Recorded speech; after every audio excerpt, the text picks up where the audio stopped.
Muy buenos días a todos y todas, colegas que nos acompañan en línea y de forma presencial en esta sala. Una servidora, Cleotilde Hernández Suárez, moderaré esta mesa. A todos y colegas que nos acompañan en línea y de forma presencial en esta sala. Una disculpa, vamos a ver el asunto del sonido.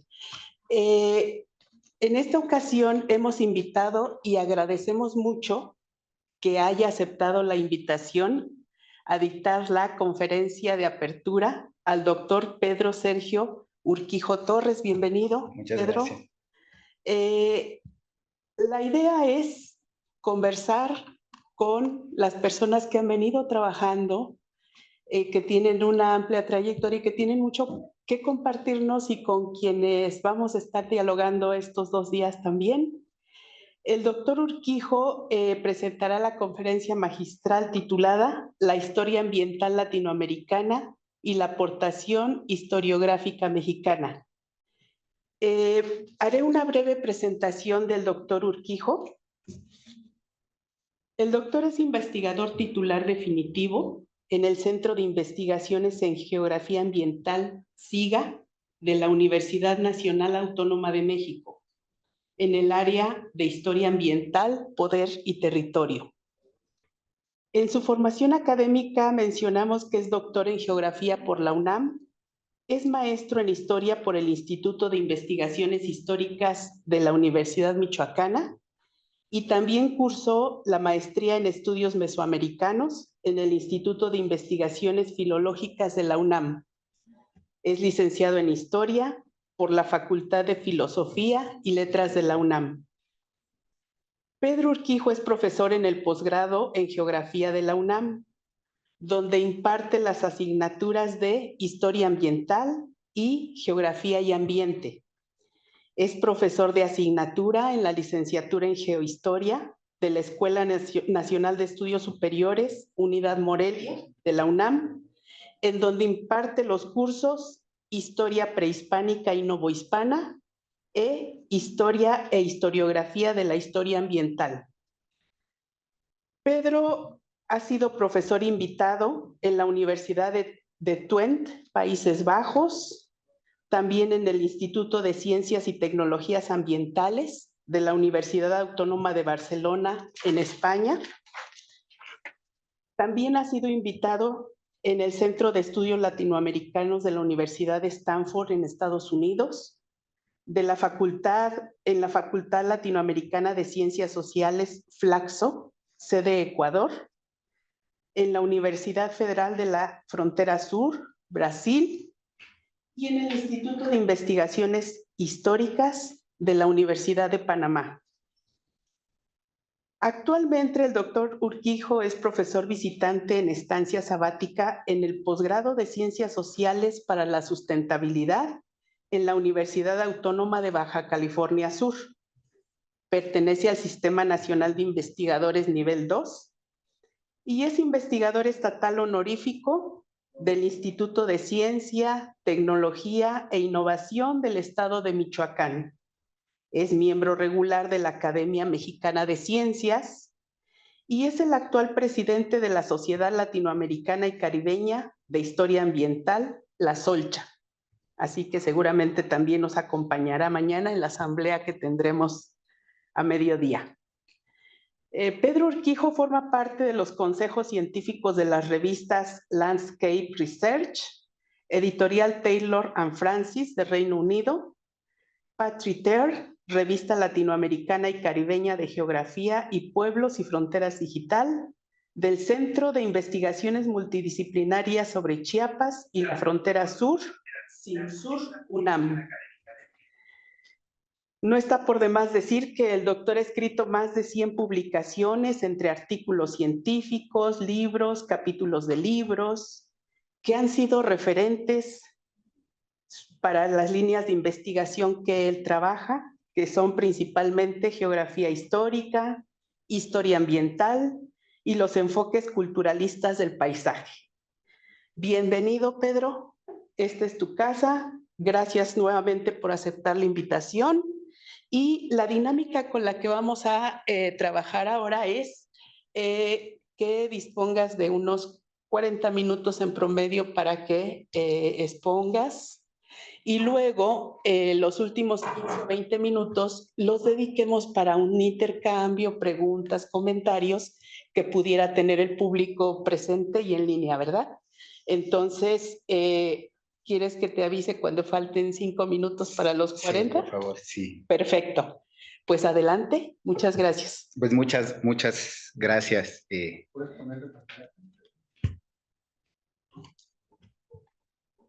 Muchas gracias por la oportunidad que me brindan de participar en esta reunión de la Semana de la Historia Ambiental en San Luis Potosí.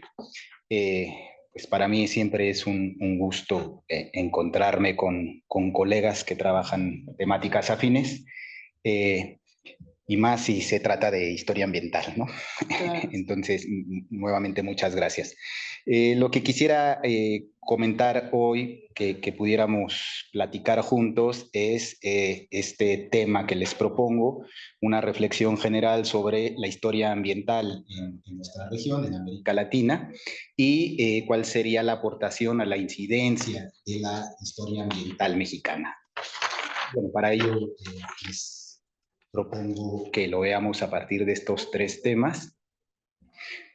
Primero que habláramos de qué es esto que llamamos historia ambiental latinoamericana desde su contexto institucional, pero sobre todo cuál es la particularidad de la historia ambiental de este campo emergente en un concierto de ciencias híbridas donde lo ambiental es un asunto que atañe a muchos enfoques, a muchas formas de problematizar la crisis que se viven.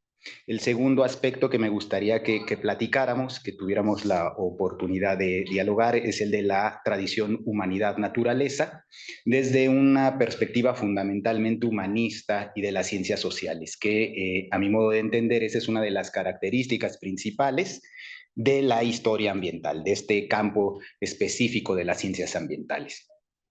Y también de manera muy sintética que hagamos un balance de la aportación mexicana a la historia ambiental latinoamericana a partir de ciertos hitos, ciertos momentos o ciertas historiografías. Hay algo importante que tendríamos que comentar de entrada, que es que la historia ambiental, al ser un campo emergente, es una disciplina híbrida, no es un asunto exclusivo de historiadores. Más aún es un asunto en el que la construcción, los cimientos de esta forma de pensar y hacer ciencia, ha abrevado de otras disciplinas, de otras tradiciones, próximas, por ejemplo, a la ecología, ¿no? Y sin embargo, hay algo ahí, algo en la historia ambiental, que no pierde de vista la cuestión humanística o las ciencias sociales. Y es de lo que quisiera pudiéramos conversar, y me gustaría mucho también escuchar su opinión con base en sus propias experiencias haciendo historia ambiental. Y el tercer aspecto, bueno, el de la aportación mexicana, ciertamente está focalizado a aquello que conozco mejor por mi propia experiencia, definitivamente más cargada u orientada hacia la geografía histórica o la geografía humana, ¿no? Entonces, bueno, también estaría interesante, sería muy pertinente que, aprovechando que estamos en San Luis, que es uno de los semilleros de historia ambiental de México, pudiéramos dialogar en torno a esos otros caminos, a esos otros derroteros que también han construido o han aportado a la historia ambiental en nuestro país. Ay, no sé qué estoy haciendo. ¿Se amplió? Sí. Sí. No, pero eso fue de la computadora. ¿Fue de la computadora? Ya la está controlando Gerardo. Dale, ¿quieres darle escape? En la computadora. No se está transmitiendo de aquí, se está transmitiendo de la otra. Un segundito, por favor, una cuestión técnica. No nos tardamos. Entonces,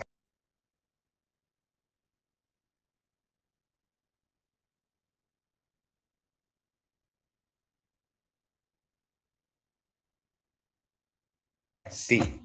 Continuamos, gracias.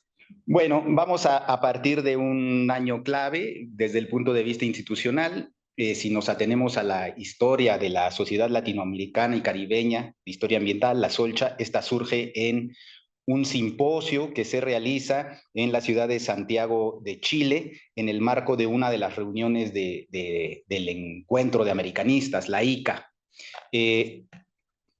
Justo de esta reunión, insisto, es un simposio dentro de un congreso, es que la SOLCHA llama a sus reuniones bianuales simposio.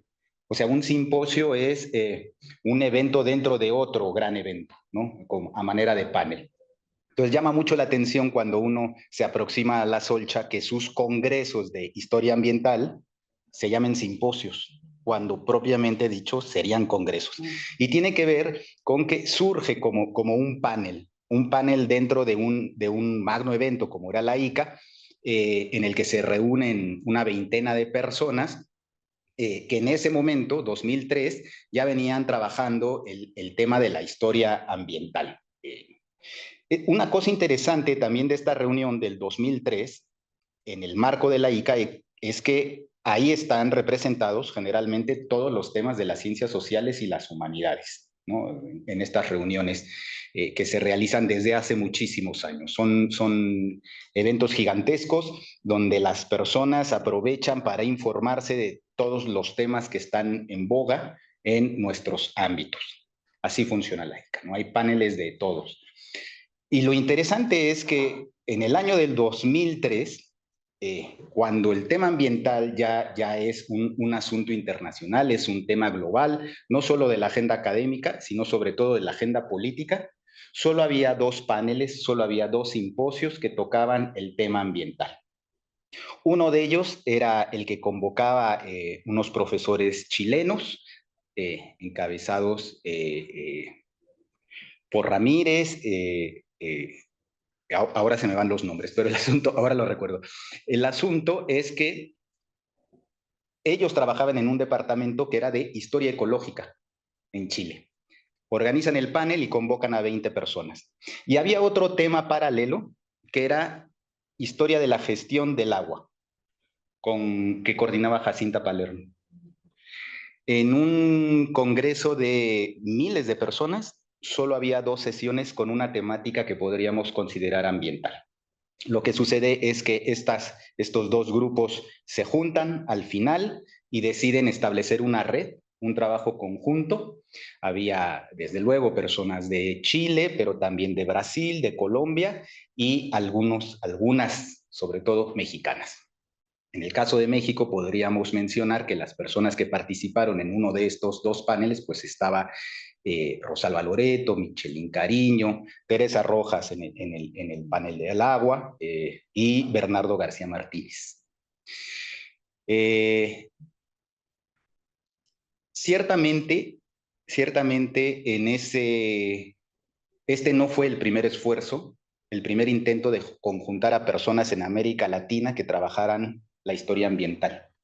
Hay por lo menos dos, uno del doctor Márquez de la Universidad Nacional de Colombia, un primer seminario de historia ambiental con colaboradores de Sudamérica, que me parece que es como del año 2001, y también por esas mismas fechas, en dos eventos del ICA anteriores, Bernardo García Martínez organizó un panel, otro simposio, sobre historia, ambiente en América, historia y ambiente en América, así se llama. Nosotros podemos conocer las ponencias o los trabajos que se realizaron en ese esfuerzo anterior, porque las presentaciones fueron publicadas como libros por el Colegio de México y por el Instituto Panamericano de Geografía e Historia, en estos dos tomos que coordinó el mismo Bernardo García Martínez con la doctora Alba Jacome y con Rosario Prieto de la Universidad de Cuyo en Mendoza,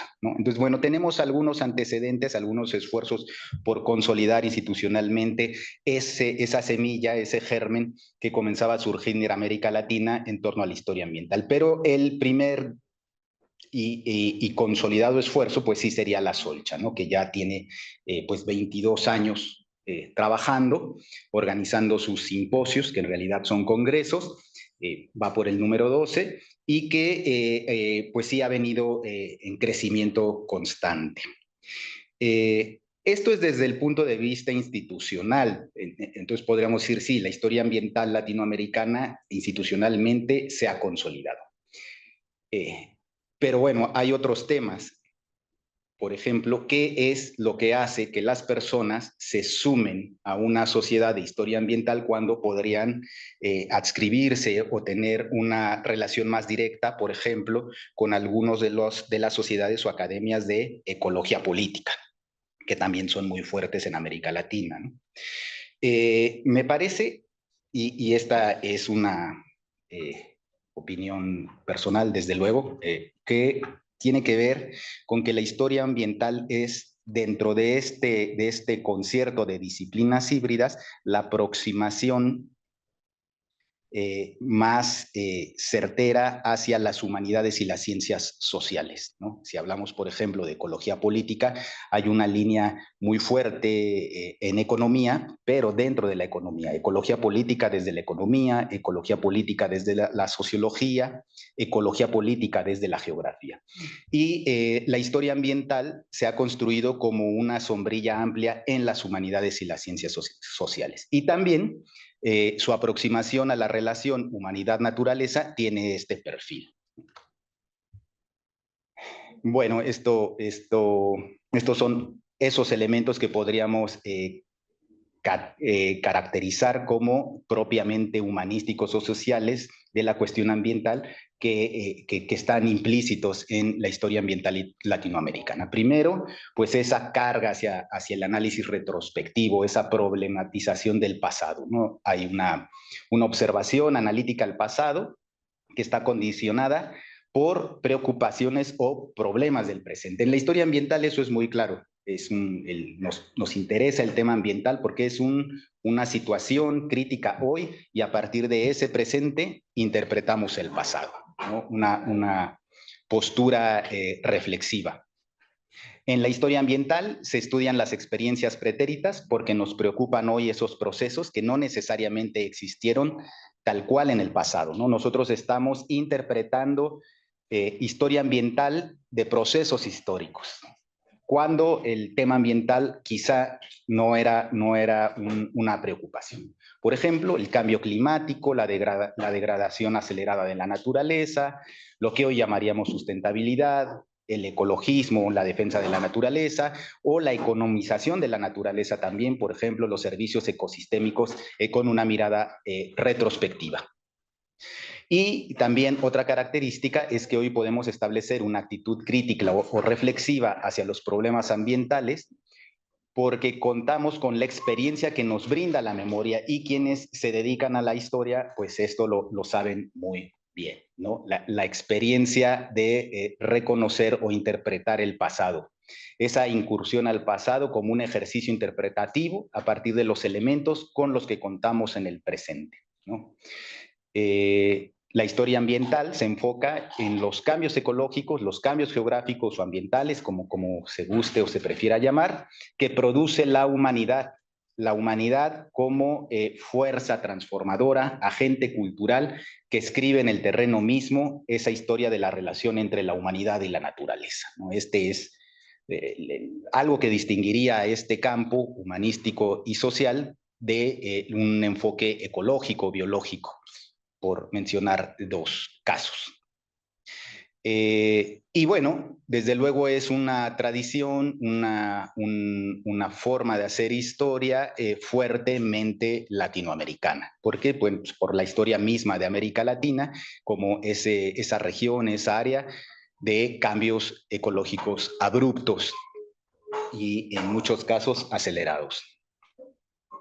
¿Cuál sería la diferencia entre un enfoque de humanidad-naturaleza desde las humanidades y las ciencias sociales o un enfoque con una tendencia hacia las ciencias biológicas o físicas? Bueno, este esquema quienes trabajamos los temas ambientales, estamos muy acostumbrados a verlo, ¿no? Es la interacción entre los factores socioculturales y biofísicos, eso es una tradición humanidad-naturaleza. Pero la clave está en cómo definir lo que se encuentra entre estas dos, ¿no? Marx, que fue uno de estos filósofos que reflexiona sobre la relación humanidad-naturaleza, nos diría que el punto de encuentro, el aspecto que nos permite entender cómo la humanidad se relaciona de manera recíproca e inseparable con la naturaleza, es el trabajo, diría Marx, ¿no? El trabajo en el sentido amplio, el trabajo como la función de transformar el terreno para habitarlo, para conservarlo, para producirlo, para manejarlo, ¿no? Pero también esa relación que tenemos como humanidad con la naturaleza, con la tierra, tiene una cuestión que se ha dejado de lado generalmente en estos análisis cientificistas, por ponerle un adjetivo, que es el hecho de que en esta relación también hay unas nociones de hábitat. Es decir, nosotros nos relacionamos con la tierra y con la naturaleza porque nos gusta, porque tenemos un apego, porque tenemos una afiliación y por tanto tenemos un sentimiento de cuidado a ella, más allá de una necesidad de trabajarla, ¿no? En este segundo aspecto, me parece que radica el aporte o la visión fundamentalmente humanística y social y que no necesariamente ha estado presente en estos años, siglos de historia de la ciencia. Esto se debe también, bueno, pues por la manera en la que se construyen nuestras formas de pensamiento, de nuestro propio ámbito, que es el académico y científico. Nosotros, durante siglos, abrevamos de dos paradigmas, el paradigma newtoniano, que permite racionalizar la relación con la naturaleza, se matematiza, no sé si lo dije, si lo que estoy diciendo es correcto, me estoy inventando una palabra, pero bueno, se vuelve cuantificable para facilitar su análisis, ¿no? Es un paradigma que se vuelve dominante, es una manera muy apropiada de hacer ciencia durante mucho tiempo y que después va a ser nutrida por el paradigma darwiniano, particularmente el evolucionismo, ¿no? Entonces, hacer ciencia requiere un análisis profundo, racional, cuantificable, y eso pues también es asunto de las ciencias sociales. Las ciencias sociales, como ustedes recordarán, también tiene una inclinación hacia estos paradigmas. Y con el paso del tiempo se va dejando de lado esa otra cuestión humanística y social que resulta que también era muy importante, ¿no? Que no necesariamente daba una explicación económica de la relación humanidad-naturaleza o una cuestión desarrollista o evolutiva, y que sin embargo era evidencia de esa relación. Entender a la humanidad y la vida en la Tierra a partir de un todo que se habita, que se cuida, por el cual se tienen sentimientos, apegos y filiaciones. De este enfoque más científico, bueno, surgen un grupo de formas de llamar a esa relación, a esa parte media, bisagra de conexión, como socioecosistema, agrosistema, socioambiente, unidad hidrosocial, ecoterritorio, biocultura, culturaleza, todos estos esfuerzos semánticos que apuntan a explicar en nuestro propio lenguaje, el científico, esa relación. Pero insisto, se deja de lado esa otra parte que también es importante, ¿no?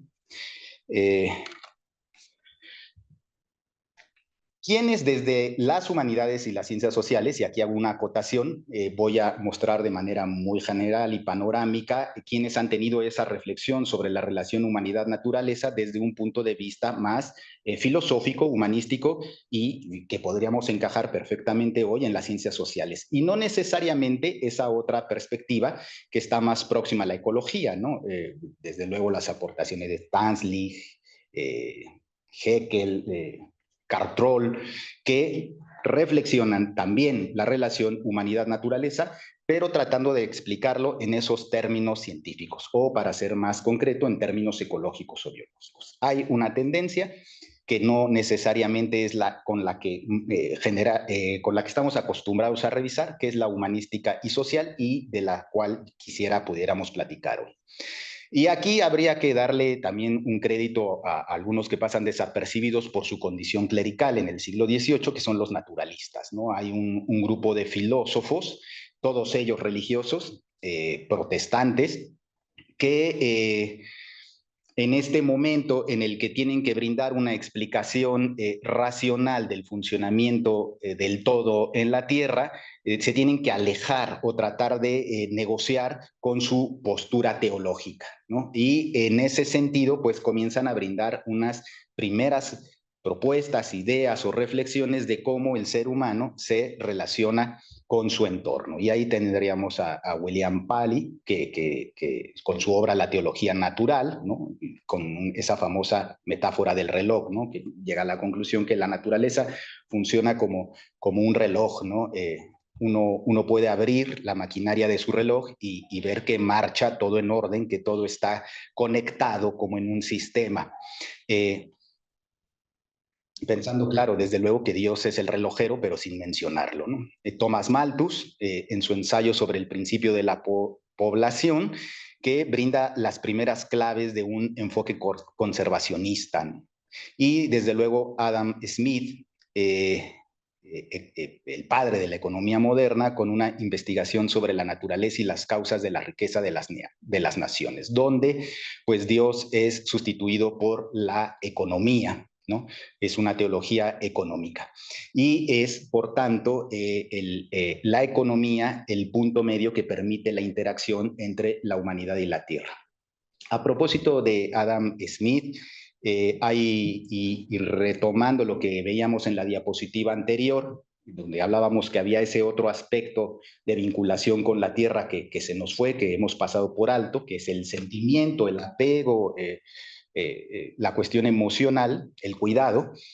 Hay un libro que salió hace, yo creo que poco más de 10 años, de una periodista económica, Catherine Marsal, que se llama ¿Quién le servía la cena a Adam Smith?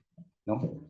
Para explicar justo ese punto, Adam Smith llega a la conclusión de que si en su cena hay carne, no es por la bondad del carnicero, si hay pan, no es por la bondad del panadero, sino que es todo un sistema económico de comercio, de intercambio, que permite que él pueda cenar rico.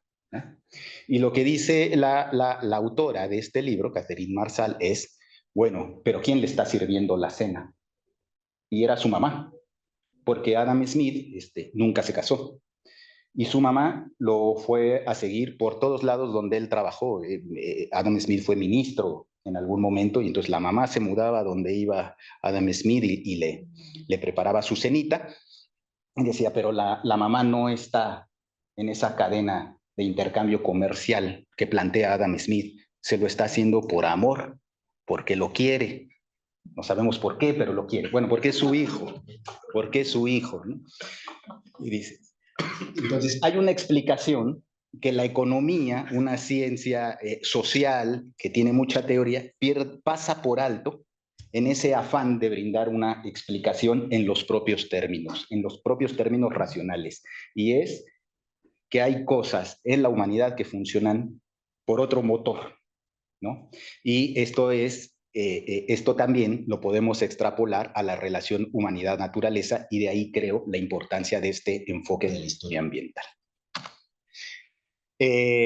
Bueno, hoy en día un personaje muy revalorado, y digo muy revalorado porque, bueno, las aportaciones de Marx a esta reflexión en torno a la humanidad, naturaleza, humanidad, tierra, fueron erosionadas o fueron pasadas por alto por el mismo sentido político que se le dio al marxismo. Y sin embargo, en muchas de sus obras, particularmente en el libro tercero del Capital, podemos encontrar su explicación de la relación humanidad-naturaleza, ¿no? Que él lo plantea a partir del metabolismo social, ¿no?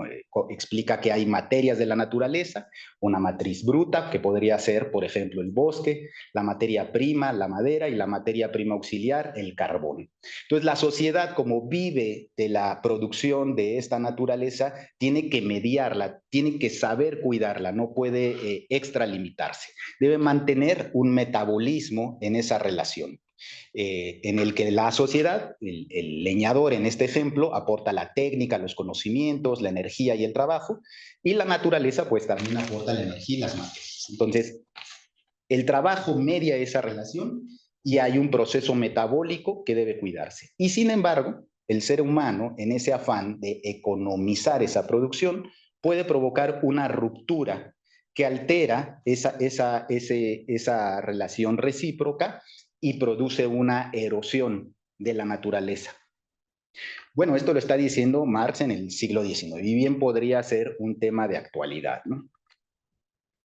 Entonces, el ser humano como transformador de la Tierra, la huella humanística, vamos a decirle, tendríamos varios ejemplos, otros ahí, desde luego, que, con mayor o menor acierto, sin embargo, son reflexiones muy de su contexto, el Conde de Buffon, George March, Stopani, Vernadsky, bueno, Vernadsky le debemos la problematización de este concepto de biosfera que hoy se utiliza mucho en ecología para hablar de conservación, y sin embargo lo que Vernadsky explica en su texto es que la biosfera es la parte apropiada para el desenvolvimiento de la vida.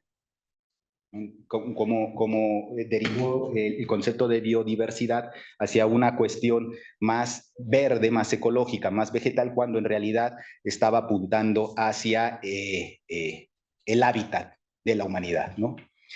Y otro trabajo de Sherwood sobre la relación humano-tierra en esa pequeña capa, en esa delgada capa de la corteza terrestre en la que se desenvuelve el ser humano, desde 1922.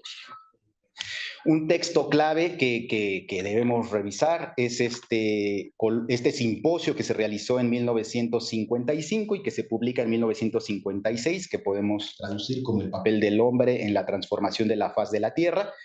Un evento mundial en el que se reúnen grandes figuras de distintas profesiones y orientaciones temáticas para reflexionar sobre lo que ya venía sucediendo en el planeta Tierra, que era un acelerado proceso de deterioro, ¿no? Y es un coloquio, bueno, donde todos los que estaban metidos en el tema participaron, Bichtofel, por ejemplo, con el tema del agua, o Karl Sauer con el tema de la transformación de la tierra. De hecho, es uno de los convocantes, ¿no? Y hay una cita de él que dice: la capacidad del hombre para alterar su entorno natural, la forma en que lo hace y la virtud de sus acciones, los efectos históricos acumulados, con los procesos físicos y biológicos que el hombre pone en movimiento, inhibe o altera, y de las diferencias en la conducta cultural que diferencia a un grupo humano de otro, ¿no?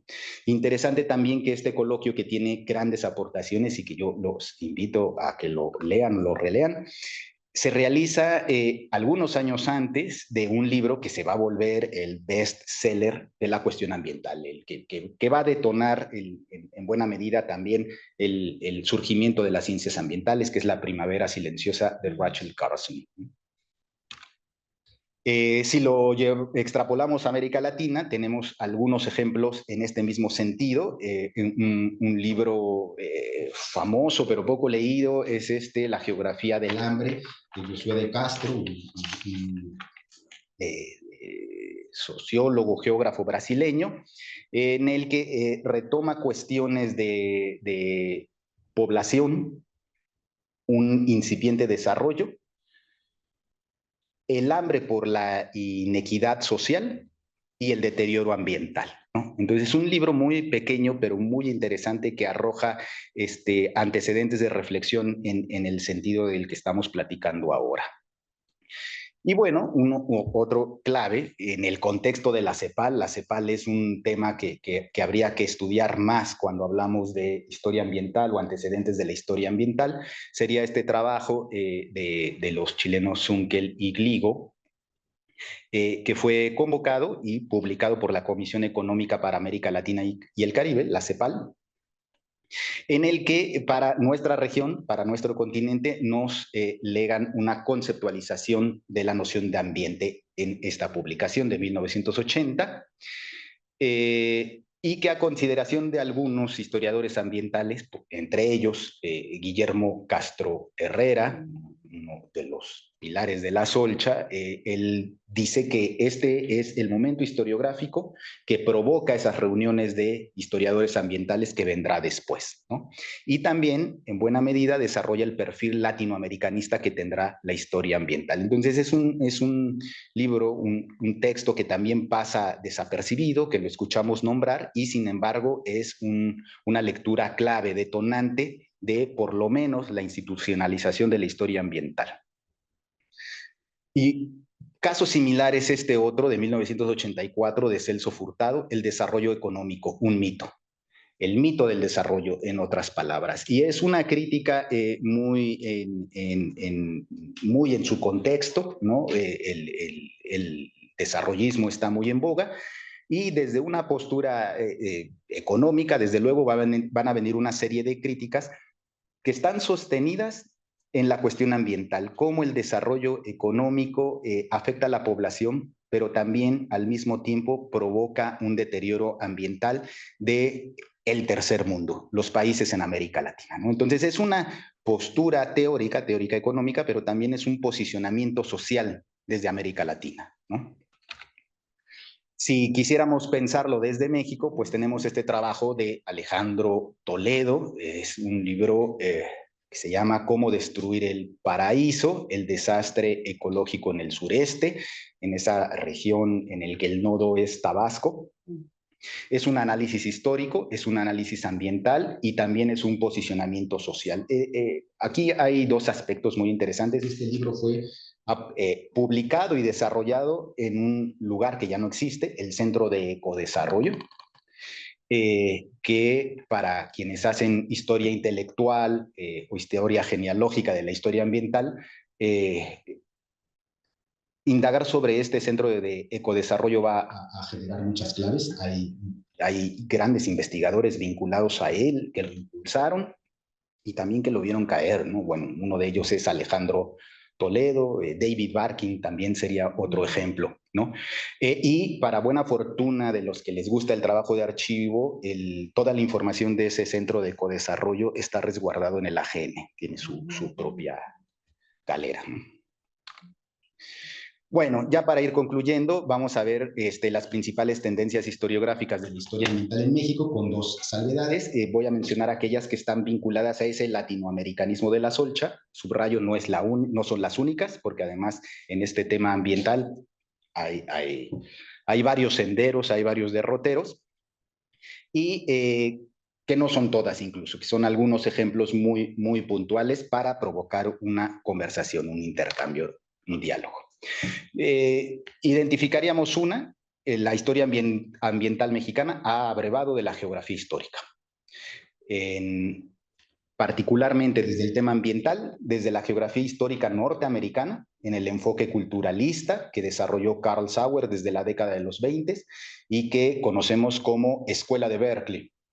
Carl Sauer, además de que tenía una inquietud, un afán ambiental muy temprano, ambiental e histórico, también tenía un profundo interés por América Latina. Le gustaba la historia profunda, la historia colonial, la historia prehispánica, y hacia allá encaminó esta escuela de pensamiento y práctica. Desde luego, no está solo, hay colaboración con el grupo de antropología de la Escuela de Berkeley que encabezaba Alfred Gruber, y con arqueólogos como Isabel Kelly, que también trabajó en México, o con historiadores, los Cook, por ejemplo, ¿no?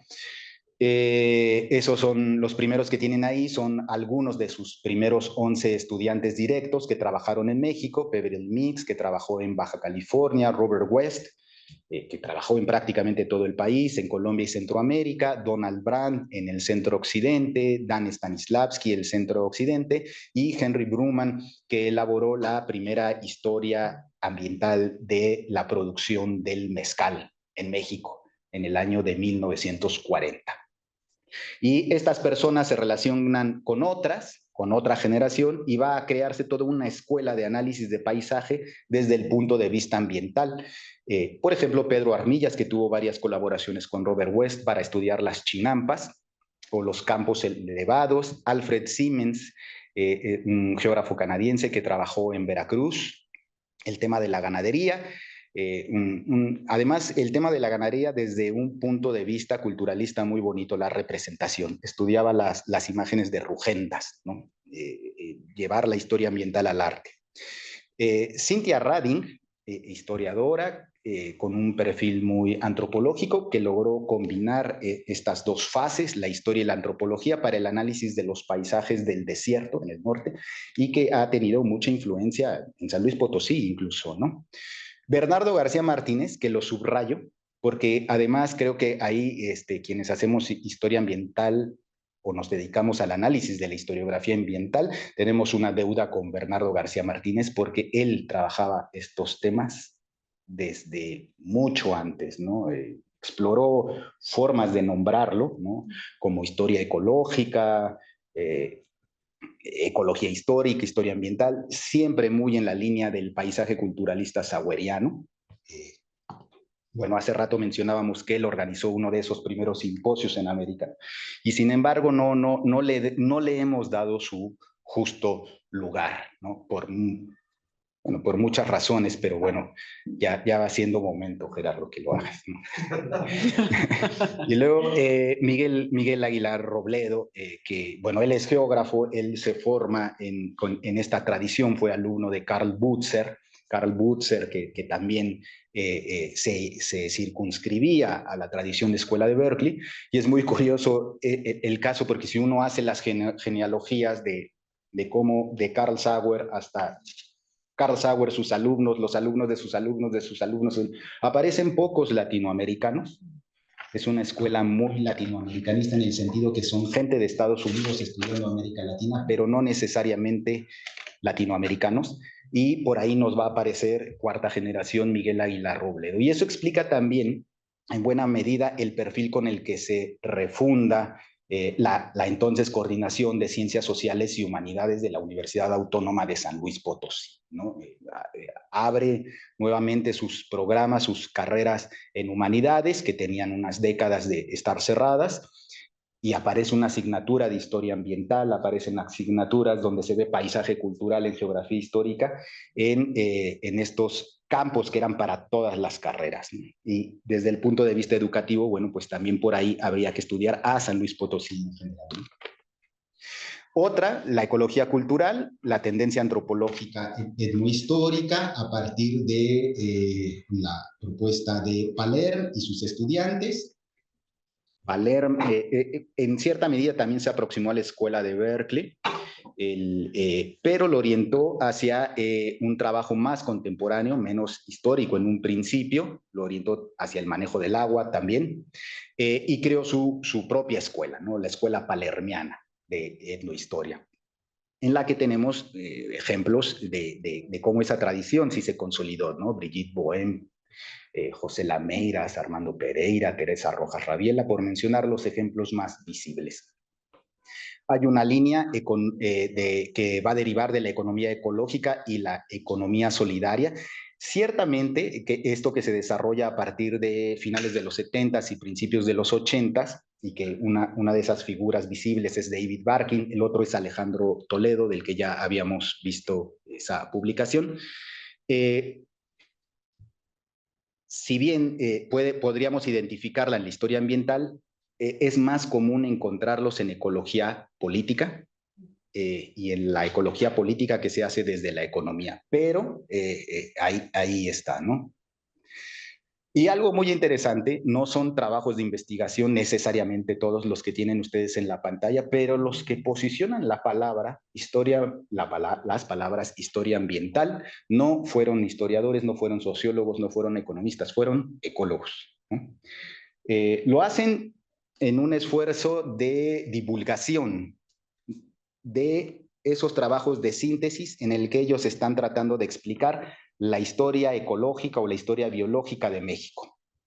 Por ejemplo, la primera vez que encontramos en un libro Historia Ambiental de México va a ser en esta obra de divulgación que publica el INAH, que los autores son ecólogos, ¿no? Ellos son los que posicionan la idea de historia ambiental para explicar de manera sintética, descriptiva, la historia de la transformación ecológica de este país desde la época prehispánica al presente, ¿no? Un caso similar es el de Ezequiel Ezcurra, con su trabajo de las chinampas a la megalópolis. Es de carácter de divulgación, pero también es una panorámica histórica importante y es muy temprana si consideramos que se publica en 1990. La excepción que les decía es la de Víctor Toledo, su tesis doctoral de 1994. Víctor Toledo es biólogo, ecólogo, pero con un científico social dentro. Entonces su tesis de doctorado en biología que dirigió Rosaura Ruiz era una reflexión en este sentido, ¿no? Se titula La apropiación campesina de la naturaleza, un análisis etnoecológico, que para mi gusto es el trabajo más acabado de él, ¿no? Desde luego, esa es una tesis doctoral, no es un trabajo de divulgación y de síntesis, ¿no? Y el otro es el de 1998 de Anthony Challenger, que es una obra que refleja muchísimo esfuerzo porque es la historia de los ecosistemas terrestres en México, todos los ecosistemas terrestres en México, en su explicación desde el pasado, presente y futuro. Entonces es un libro tremendo así, que difícil de leer en una sentada, pero que refleja ese interés que están teniendo estas personas, que se forman como ecólogos, que hacen teoría de sistemas, pero que han valorado, revalorado la cuestión retrospectiva de la relación humanidad-naturaleza. Y ya para cerrar, bueno, pues tenemos algunos ejemplos de esas tendencias que empiezan a hacerse. No necesariamente se crean escuelas o tradiciones porque son recientes, porque son grupos de trabajo, pero son temas que se han posicionado en el concierto de la historia ambiental latinoamericana desde México. En otras palabras, son historiografías, personajes o grupos de trabajo que en América Latina se están leyendo, pero que se producen en México. Desde luego, el más recurrido es Enrique Leff, que podríamos circunscribir a una filosofía ambiental, una historia agraria, historia ambiental, Alejandro Tortolero. Puse ahí a Manuel González de Molina porque es importante recordar que Manuel González de Molina, en un artículo de la revista Historia Agraria de España, explicó las claves de cómo toda historia agraria es también al mismo tiempo una historia ambiental. Y eso generó también una línea de investigación en América Latina muy fuerte. Los riesgos asociados a fenómenos naturales o la climatología histórica de Virginia García Acosta, del CIESAS, la producción social del ambiente de José Luis Lezama, historia urbana y ambiental de Rosalba Loreto, la historiografía ambiental como posicionamiento social a partir de la noción de oasicidad de Michelín Cariño, la historia ambiental del agua, Luisa Boites, entre muchos otros. Historia ambiental en larga duración es alguien que respondió a esa crítica que se hacía de que la historia ambiental era presentista, ¿no? Que solo se trabajaba siglo XIX y XX. Bueno, pues Sergio Carrera del Colegio de México ha realizado ya investigaciones y ha logrado conjuntar un grupo de estudiantes que se doctoraron, que ahora son jóvenes investigadores, que trabajan el tema ambiental en una temporalidad larga, ¿no? Por lo menos hasta el periodo colonial mexicano. Y la historia de la conservación, sobre todo enfocada a áreas naturales protegidas y bosques, que se empezó a desarrollar con Juan Humberto Urquiza de la Facultad de Filosofía y Letras de la UNAM. ¿Qué pendientes tenemos? yo pensaría que hay que tener una mayor articulación teórica e historiográfica con América Latina, aprovechar esa apertura formativa que tenemos nosotros desde nuestra región y nuestros países. Nosotros en América Latina, en México, tenemos acceso a lo que se hace en Europa, se hace en Estados Unidos, se hace en Canadá y si quisiéramos lo que se hace en Asia. En cambio, en esos contextos no necesariamente funciona así. Los franceses leen franceses, los ingleses leen ingleses, los alemanes leen a los alemanes, ¿no? Y nosotros tenemos como un abanico bastante amplio que deberíamos aprovechar para leer también a nosotros mismos, lo que se está produciendo en Brasil, que es fundamental y que los tenemos así como a un lado por el idioma, pero que lo que se hace en Brasil en el tema de historia ambiental es bastante pertinente e innovador, por mencionar un caso. O en Centroamérica, no entiendo todavía por qué no trabajamos más con Centroamérica si somos una historia compartida en muchos sentidos. Una aproximación a temas de pertinencia que no es que no se haga, se hace, ¿no? Pero, bueno, podríamos trabajar en red o colaborar más para desarrollar el tema de género, por ejemplo, el género en la historia ambiental, los trabajos sobre humanos no humanos, la noción de cuidado, lo que platicábamos hace rato, la producción de energía, la energía como un tema histórico, soberanía alimentaria, la representatividad de imaginarios de la naturaleza, esa parte estética nos sigue faltando como un tema consolidado. Algo clave que ya mencionaba el Colegio de San Luis, el trabajo en redes, ¿no? La historia ambiental, la mejor manera de hacerla es con grupos de trabajo. Entonces hay que apuntar hacia allá también. Y nos hace falta una historia intelectual de la historia ambiental mexicana, en el sentido de revalorar, revisar, comprender esos antecedentes de la historia ambiental que enumeramos hace rato, entrar a profundidad, contextualizarlos y ver cuáles fueron esos caminos o derroteros que nos marcaron, ¿no? Eso, justo, darle una revaloración al camino andado de quienes nos precedieron. Y eso es todo. Muchas gracias. Muchas gracias, doctor.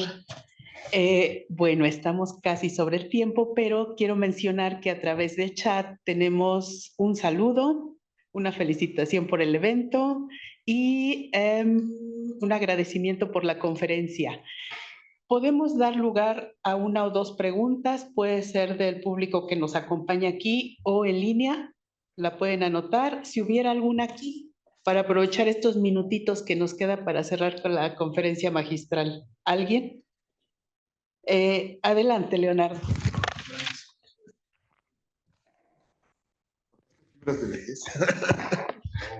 Le decía a Gerardo que en ese Socha 2003 yo estuve ahí en la inauguración y en la mesa, ¿no?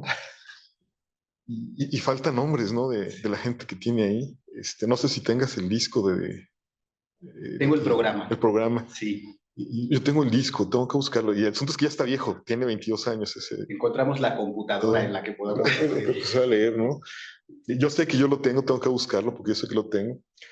Pero también es interesantísimo todo lo que nos estás diciendo, porque al final construir algo que se está haciendo y que no sabíamos que se estaba haciendo, que tiene 1000 nombres y al final se adopta un nombre de alguien que no se dedicaba a eso, ¿no?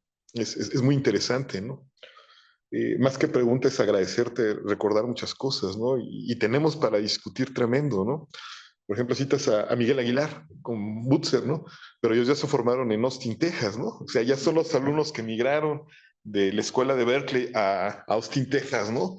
Donde también dio clases Alfred Siemens, donde los alumnos de Alfred Siemens pues, también trabajaron Veracruz a lo bestia, ¿no? Estoy tratando de acordarme de los nombres de dos de los estudiantes de él que trabajaron Veracruz y trabajaban precisamente en la historia de la geografía cultural, de la combinación de la producción del mango. Andrew Lloyd. Andrew. Me falta otro, pero Andrew es el más famoso, ¿no? Y que tienen varios libros y que a lo mejor no hemos completado de leer ellos, ¿no? Pero que son los que han trabajado esa parte de la historia en Veracruz, ¿no? Aplicando todo eso, pero ya son austinianos, ¿no? Ya no son de Berkeley, ¿no? Ya son hijos de Austin, Texas, ¿no? La otra sería ver del mismo Siemens cómo con poco trabajo realmente en la British Columbia en Vancouver, hubo pocos latinos que se fueron para allá a trabajar. Sin embargo, él promovía mucho el trabajo y cuando se jubila, pues trabajó mucho en el Instituto Nacional de Ecología, ¿no? Sí, Y tiene alumnos que egresaron allá, entonces como que faltan esos vínculos que me hiciste pensar y recordar en todo eso, ¿no? Entonces tenemos una tarea larga para las nuevas generaciones y qué bueno que estás haciendo eso, porque yo empecé a asimilar así y quedé maravillado, ¿no? Gracias. ¿Algún comentario más?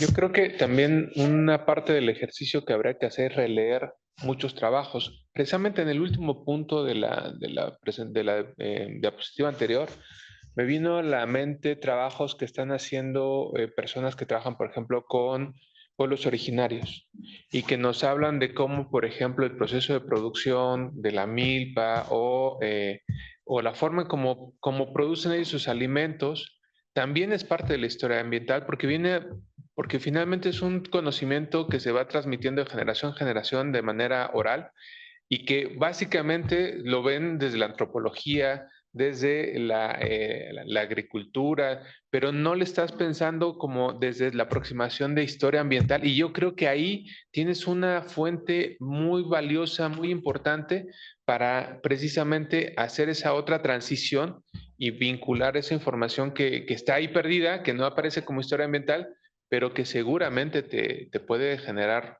otra mucha información para poder recomponer procesos, generar nuevas líneas bueno, gracias. Ahorita que habló la persona que te siguió, y busqué, Alba tiene dos publicaciones nuevas de 2 años para acá. Uno se llama Agricultura Tradicional, las bases para la sustentabilidad, y la otra se llama Historias Varias, un viaje en el tiempo con los agricultores mexicanos, ¿no? Pero para los mexicanos, pues esos libros son caros porque solamente los consigues en Amazon, ¿no? Pero son parte de eso que estaba comentando. Gracias. Cedemos la palabra a Pedro por alguna reacción a estas preguntas, comentarios y agradecemos también a los saludos que nos siguen mandando a través del Facebook Live. Pedro, sí, por favor. Bueno, muy rápido. Algo que comentas que es bien interesante de la historia ambiental es que llegamos a este nombre de manera azarosa, pero ya se quedó, ¿no? Hace poco platicaba con una colega y la invitaba a sumarse a la Solcha y a un grupo de historiadores ambientales de México, siendo ella historiadora, y me decía, no, es que no puedo, porque yo no hago historia ambiental. Le digo, pero ¿cómo? Si trabajas el tema ambiental, eres historiadora, pues eres historiadora ambiental. Me dijo, no, yo hago humanidades ambientales. Le digo, no, bueno, no. Y la historia ambiental es una sombrilla amplia, insisto, en la que caben muchas perspectivas humanísticas y sociales, porque es eso, es las humanidades en sí, ¿no? Entonces, no importa cómo le llamemos ecología histórica, historia ecológica, historia ambiental, estamos abrevando de lo mismo. Bueno, se comentaba cómo Miguel Aguilar, potosino, en realidad él se forma en una tradición norteamericana del que viene de Sauer porque fue a Austin. Y eso pues también es importante desde el punto de vista formativo. Yo creo que hay que salir, aunque sea para volver, pero hay que salir. Como dice la frase, el que solo conoce España no conoce España, ¿no? O sea, hay que alejarse para ver otras cosas y luego volver y la mirada es diferente y eso es lo que pasa en ese caso en particular. Me recordó y ves como si esto puede ser una, ojalá y siga, ¿no? Lo de Siemens, cierto, Siemens después se involucró con el Instituto de Ecología y de ahí también que en el Instituto de Ecología, que es fundamentalmente de ecólogos, se hable de paisajes culturales. A mí eso me sonaba muy raro en sus trabajos de los Tuxtlas. Y luego vino, bueno, pues es que Sergio Guevara trabajó con Siemens. Y entonces, en ese trabajo de red hubo una asociación y el valor histórico de analizar los sociosistemas le brindó otra perspectiva a la gente que trabajaba en el INECOL, ¿no? Y efectivamente, el tema de los pueblos originarios desde una perspectiva histórico-ambiental es otra cuestión clave, porque tenemos muchos elementos, muchas fuentes, muchas posibilidades de problematizarlo. no es que no esté, pero efectivamente se ha trabajado más desde la agroecología, ¿no? Esa perspectiva de entender a los pueblos originales como portadores de una tradición, pero no desde el propio contexto histórico, ¿no? No pensándolo como tradición o conocimiento milenario, no, no. El contexto ambiental donde se origina esa relación humanidad-naturaleza está pendiente. Ese aspecto no se toca tanto como lo otro, ¿no? Bueno, y muchas gracias. Muchas gracias, Pedro. No quiero cerrar sin antes leer un comentario que nos manda Karina Soltero. Dice, en 1996 publicamos desde Culiacán, Sinaloa, un libro interdisciplinario coordinado por el geógrafo Javier Delgadillo Macías, donde participé con mi asesor de tesis, el doctor Arturo Carrillo Rojas, en el capítulo de Historia de los Desastres Naturales en Sinaloa. De ahí derivó mi tesis precisamente. Ha sido muy interesante conocer esta, permítanme, ha sido muy interesante conocer esta historiografía que nos presenta hoy en esta conferencia. En ese tiempo solo teníamos referencias como el trabajo de Michelini Cariño y la doctora Virginia Costa, que tuve el gusto de conocer en CIESAS a inicios de los 90. Qué interesante todo el trabajo presentado aquí. Gracias y saludos, nos manda la colega Karina Soltero. Muchas gracias, Pedro. Vamos a continuar con los trabajos porque todo está sincronizado, pero no sin antes, comentar. Todas las constancias de participación en este evento, incluyendo las de nuestros invitados magistrales, se van a enviar después del evento. Y ahora queremos obsequiar un breve presente, que son 3 libritos que esperemos que resulten de tu interés. Y claro, gracias sí, por habernos acompañado también aquí presencialmente y que vas a estar en el evento. Sí, claro que Muchísimas sí. gracias. Muchas gracias a ustedes por la invitación. Bueno, denos 2 minutitos en lo que nos instalamos en las siguientes mesas y con los respectivos moderadores. Seguimos. Gracias.